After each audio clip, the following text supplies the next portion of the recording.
So are you a property industry professional? Maybe you're an architect, maybe you're, I don't know, a structural engineer, perhaps you're a surveyor of some description, and you've looked at those clients of yours, those developers that are out there making money.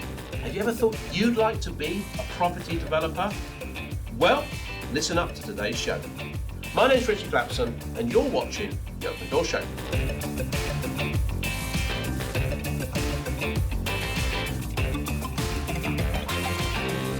So on today's show, I'm going to be interviewing and chatting with someone here who is an industry professional. So if you're out there and you thought, yeah, I'd like to get into property development, I can see my clients making money, I want a bit of that, well, you can. Have a listen to what my friend Martin Brownstone's got to say. Martin, welcome to the show. Thank you for having me, Richie. Absolutely no problem at all. Martin, we talked about in the introduction there about industry professionals that want to get involved in this. You're an industry professional. What's your background? I've spent 30 odd years plus as a chartered surveyor, specialising in commercial property, rent reviews, lease renewals, business rates, and estate management. And for the last 25 years, I've run my own practice, specialising in those particular areas. I've got to the ripe old age of about 58. I know I don't look that age. You don't look anywhere near 58. Thank you so much. You're too kind. Yeah. And I'm actually looking for a new challenge in life. I wouldn't say I've been doing the same thing for 25 years, but I am looking to do something different and leave perhaps a landmark on the landscape of Britain. Wow, that's impressive. And when we say surveyor, so are you a member of the Royal Institute of Chartered Surveyors, RICS? RICS. Excellent. Yes. So an industry professional, you're out there, been in the industry a long time. Do you work with developers currently? I work with a lot of developers. So I would typically get a call or be contacted by developers who have recently bought a property, and I bring to the party an ability to reduce or mitigate or nullify business rate liabilities. So typically when a commercial property has been acquired, there may be a hangover of some liabilities which still need to be addressed by the developer. And I'm your go-to man when you want those suppressed. So you can help save us as developers the cost of paying rates on those empty buildings that we're going to develop. Yes, I'm bringing those liabilities to an end at the earliest opportunity. Wow. I'll tell you one thing, we're going to talk about Martin becoming a developer, but if you're out there and you are a developer, and I know many developers listen to the show, many of our students do, we often talk about getting rid of those rates or nullifying those rates. Well, you need to get hold of Martin. I'll get him to tell you his website at the end of the show. Reach out to him, because I tell you what, there's a service there. Martin, you're not going to be able to leave this because too many people are going to be contacting you for that. But that's what you have been doing. You have been working with developers. What is it then about getting into development that interests you? I am actually just looking purely for a new challenge in my professional life. I wouldn't say I'm quite approaching retirement age, but I've still got plenty of years to give, and I'm not ready to hang up my laser, as we might say in the industry. I just want to do something a little bit different from what I have been doing to date. And have you done anything other than your role as a surveyor? Have you done anything else in property? Any sort of portfolio at all? Yeah, I got into buy-to-lets probably in 2000. Okay. I have a portfolio which I have a shared interest in a large portfolio with my brother. Mm-hmm. He does all the kind of day-to-day management, and I can assure you that I have no interest in dealing with that particular type of management hassle, in dealing with those tenants on a daily, hopefully not too daily basis. That's something you definitely don't want to do. I know what I like doing, and I know what I don't like doing, and I don't like managing buy-to-lets. Oh, I don't blame you. And anything else beyond buy-to-lets? Have you ever done any developments or flips or anything like that? I've done a couple of flips of residential properties, okay. but in truth, it's nothing more than buying a flat, extending the lease, putting in a new kitchen and bathroom, and then selling on. So not necessarily very sophisticated, not something that requires a lot of money. And I think, to be fair, a lot of people could do that if they have the inclination to make that happen. So now we're going to a stage to become a developer. That's your journey. I'd be interested to know, just to start, you're doing it because you want a new challenge, but what do you want to get out of this? Apart from it's going to be a new exciting challenge, to get a scale on this, I don't know whether you could say, well, I want to achieve this, I want to achieve that, whether it's numbers or whatever. In 5 years, where would you like to be on this journey? 5 years' time, I've still got an existing practice to manage, and I still love that role. I'm not quite prepared to put that aside and move on. So I'm looking to do property development alongside my existing activities. 5 years' time, I purely want to do about 3 or so developments over 5 years, working on the basis that a development project would typically last about 15 months. Yep. I just want to see it as an interesting diversion from what I currently do in my daily life. An interesting side hustle, as often people talk about. Yeah, absolutely. Look, variety is the spice of life. And there's also a little bit of me that says that my father has always been urging me to do things of a property nature. And I like to think I've probably achieved a lot of those. I've set up my own practice. That's been running 25 years plus. I have a buy-to-let portfolio. But I think what he would really like me to do is actually to do a development. And nothing would give me greater pleasure than actually giving him the naming rights. Wow. So, how old's your father? Well, he is 90. Wow. And he's still there. He still gets around. You can have a good conversation with him. He likes his investments. He doesn't have a walking stick. So, and amongst his peers, he's doing very, very well. So if I can deliver one of these developments before he moves on, that would be absolutely great for me. I think you've got plenty of time to do plenty of developments. It sounds like it's going to be around a long time. Was he a property man? No. Food and beverage is his game. Hotels, corporate catering, and he finished off his life actually as the head of catering at NatWest Bank. Wow. Oh, those banks, they indulge, don't they? Those bank people. No wonder they haven't got any money. So, okay, so you're going to go on this journey, a bit of a transition, a bit of a side hustle, keep that existing business going. When did you start this property development journey?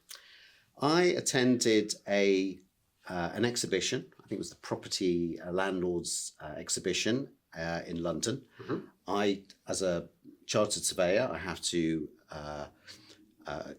get 20 or so hours of CPD, continuing professional development, and I usually pop along to this exhibition for a couple of hours of free CPD where I can listen to a few seminars. So it would have been around about July, August last year, 2024. I showed up, not looking to look at anything specifically. Just to collect your CPD points. Just to get my hours in, absolutely. And on the back of that, I saw an interesting seminar entitled Turn £12,000 into £200,000. Ah, who was presenting that? So that was Dan. Dan Nelson, one of our directors. Yeah. And I wouldn't say I've ever bought into anything too willingly. I like to think I'm reasonably a cautious type of guy. I like to do my due diligence. In truth, I didn't necessarily know what the seminar was about, but I was just inspired. Yeah. I thought it was a wonderful presentation. And has Dan paid you to say that? No, he has not. Because I need to have a chat with him later. No, he is not. He's accredited to your organisation, which is probably why I'm sitting here now. So sat in that seminar, did the fast track, 3 days online, and I thought I'd like more of this. Mm-hmm. I've got time to apply to this, and it looks like a fabulous journey. And the reality really was, I wanted my wife to do it. Yes. Yeah. Because she's always looking for a project. Yes. I may have called myself a chartered surveyor. I do call myself a chartered surveyor, but she loves a project. And we bought a house, I think about 10 years or so ago. It was a wreck. And I said, I don't want to get involved in this. It's your baby. And on the back of that, she delivered a beautiful baby on time and on budget. So I thought this might appeal to her. Now, things have moved on for her, but I've actually taken the baton and are running with this course, to which I'm thoroughly enjoying it. So that's brilliant. I love that story, and thank you for your kind words there. So you know your journey now, okay? So you're a number of months into this journey, getting educated. You're working with us. You're a pleasure to work in the room with. It's great. It's great when people want to get educated, want to get support. We always say the more you want to, work at this, the more we'll work with you and help you.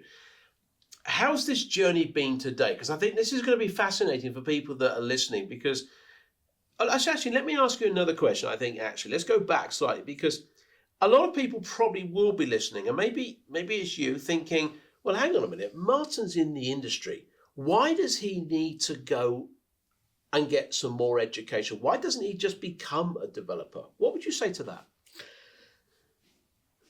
The very simple answer is we all have our specialisms. And I have never worked as a developer. I've worked in the commercial sector, dealing with things associated with rents, lease renewals, and business rate liabilities and estate management. I have not done anything associated with development, proper professional development, since I was at university, and there was an option to do development.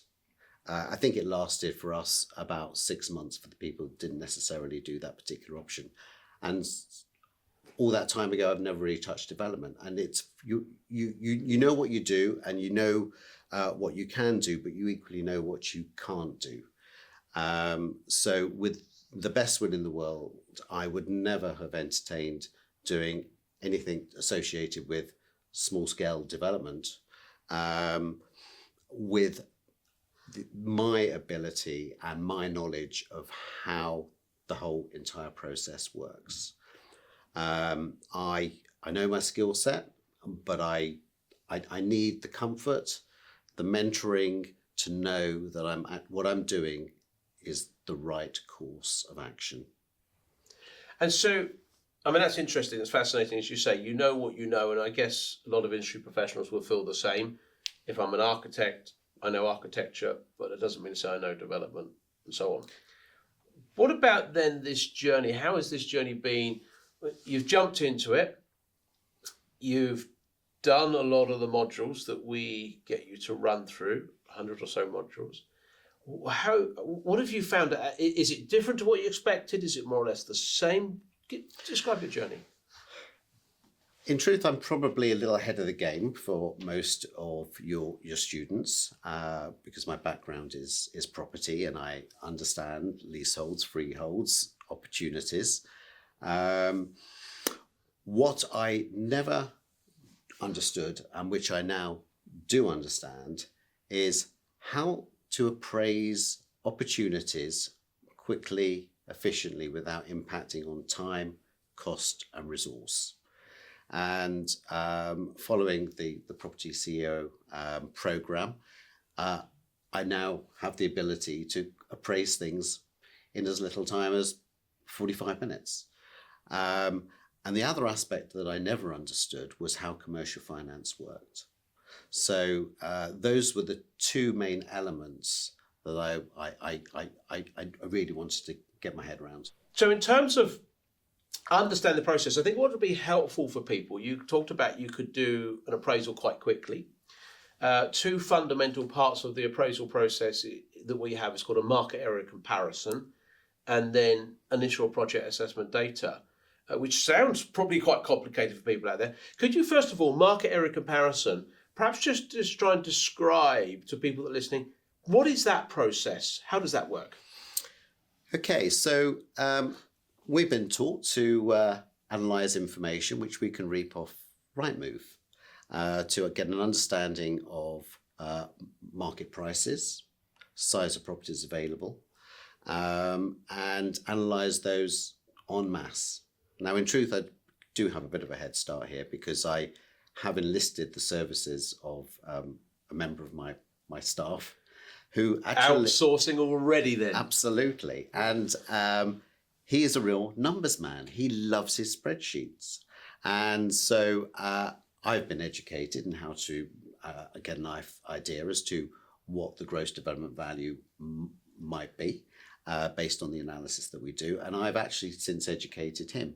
And he always looks forward to those opportunities to assess what the marketplace is for a 1 or a 2 bed flat in a certain location.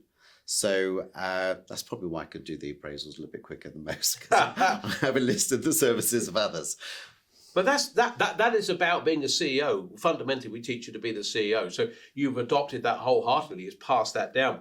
One of my other students, an international student, has done exactly that. But actually, he employed, I mean, you've got a member of your team, which is absolutely great, but he actually employed an international VA that was good with numbers, and he taught them how to do the market area comparison exactly. He doesn't do them himself anymore. Yep. So I love that process.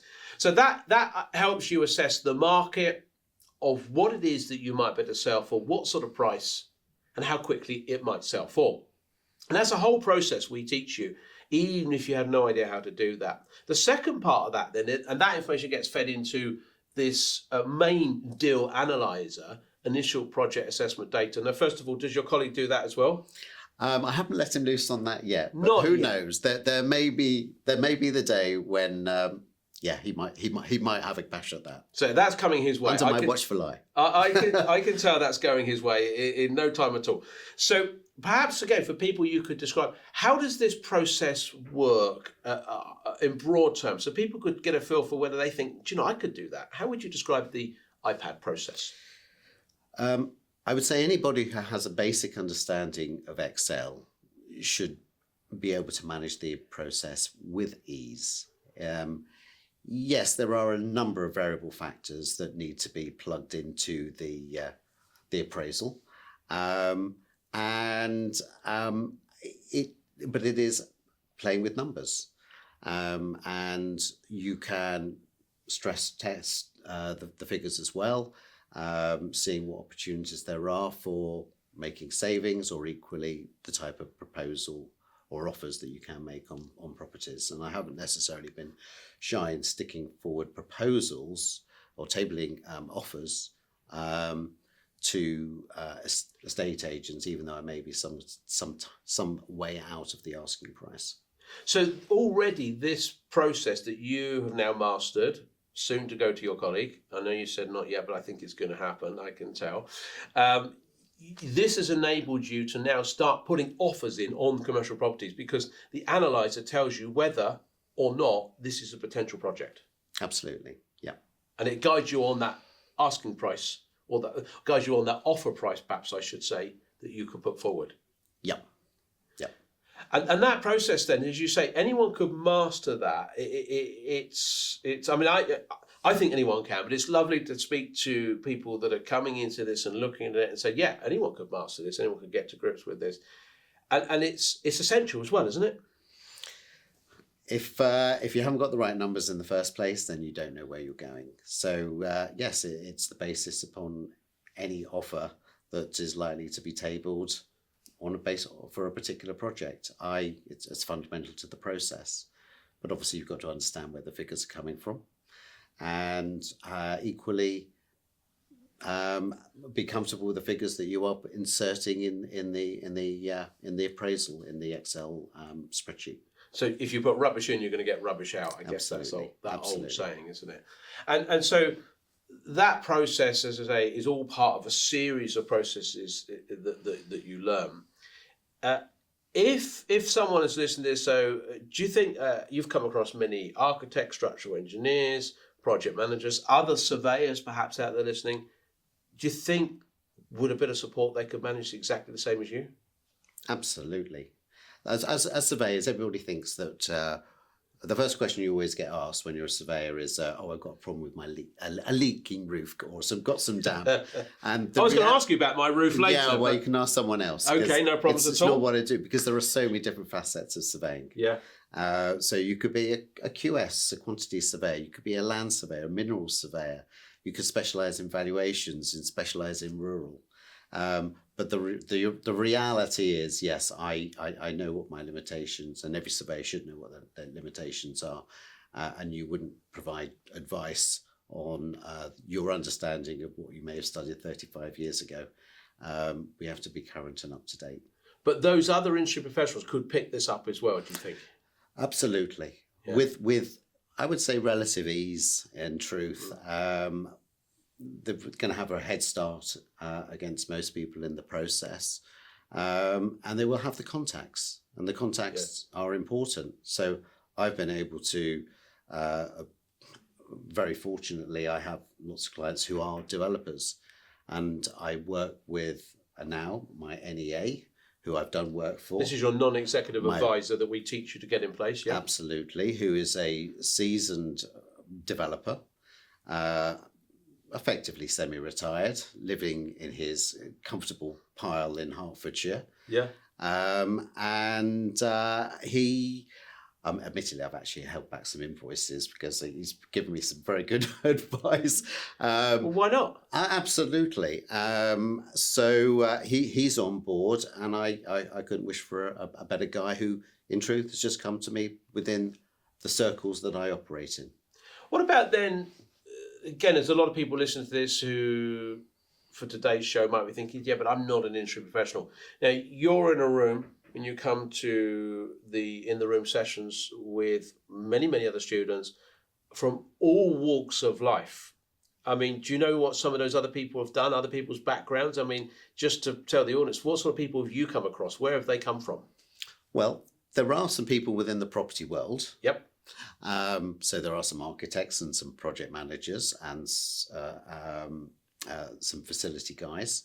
Having said that, there are some other people from very obscure professions, and a past life, which could include anything from training to doctors. Yeah. So, look, if you're open-minded and you have the desire to do something, you will do something. The hard thing about kicking this whole process off is actually not thinking about it. Sorry, not thinking about it, just go for it. You spend too much time just thinking about what may or may not go wrong. Just make that big stride forward. Do you think that, so you're absolutely right, in the room there is a huge cross-section of people who, whilst you as an industry professional might have a bit of advantage, they're all out there doing it, aren't they? The complete cross-section. And it's about this ability to just go and do it. Would you say that's a common theme with people in the room? It's people that just, I want to do this, so I'm doing it. For sure. We're all here for a reason, and we all want to do something. If we just thought casually about doing something, then we dare I say, we wouldn't have entered into this program. So, onwards and upwards to the future. So if someone's listening to this and they're thinking, okay, I like the idea of that, and maybe just simply they're going, I see all these developers driving around in their fancy cars. I want a bit of that. I want to make a bit more money in my life. I want a bit more financial freedom. I want a bit more time. Whatever that is, where would you say the best place is to start for someone who's completely new to this? Where should you start on this journey? The starting point for me, and I can only talk about me, was embracing something that I'd never actually seen before. So taking yourself off to an exhibition, a conference, and seeing what is out there. It's just a case of opening up your eyes as to what opportunities can exist. And if there is something that resonates with you, that you feel you're able to do, and I think most people can do, as long as they've got the focus, then just go for it. And do you see, I mean, you're in the industry, but now you're transitioning with this, side hustle, as I referred to, of property development.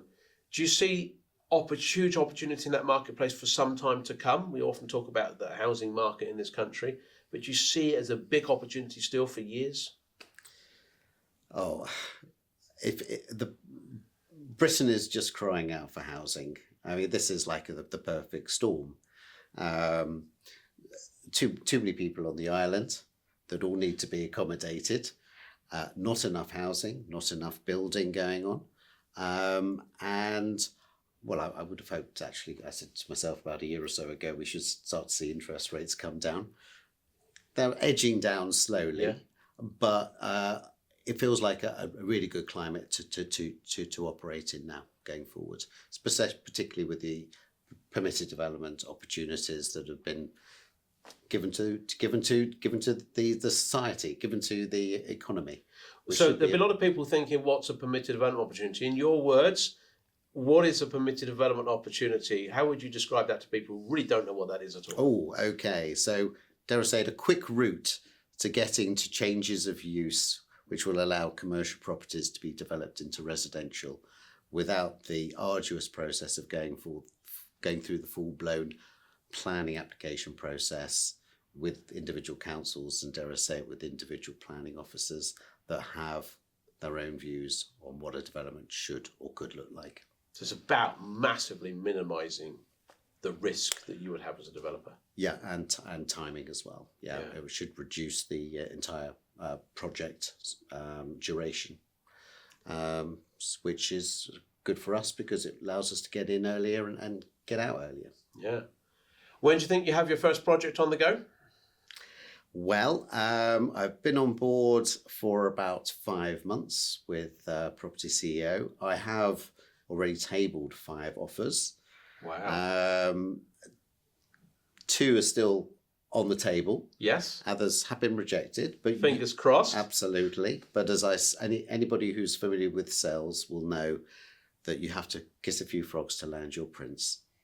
Well, that's fantastic. Look, let's fingers crossed for you. Thank 5 you. months in, a few offers still on the table. That's absolutely fascinating. Sounds like it could be the best side hustle ever. What's your father's name? Gilbert. So Gilbert could well be super proud of his young son sat here today with his boyish good looks, of his... You're too kind. The baby son. Are you the baby son, are you? I'm the baby son. But how cool is that actually to go? I really get that. I know a lot of students actually are similar in a way, is that doing something to really make someone else quite proud. And I think Gilbert will be super proud, probably of what you've done to date already, I suspect. I'm sure he is. I hope so. So, look, Martin, if people want to get hold of you, people might want to reach out to you. Maybe they want to work with you, who knows?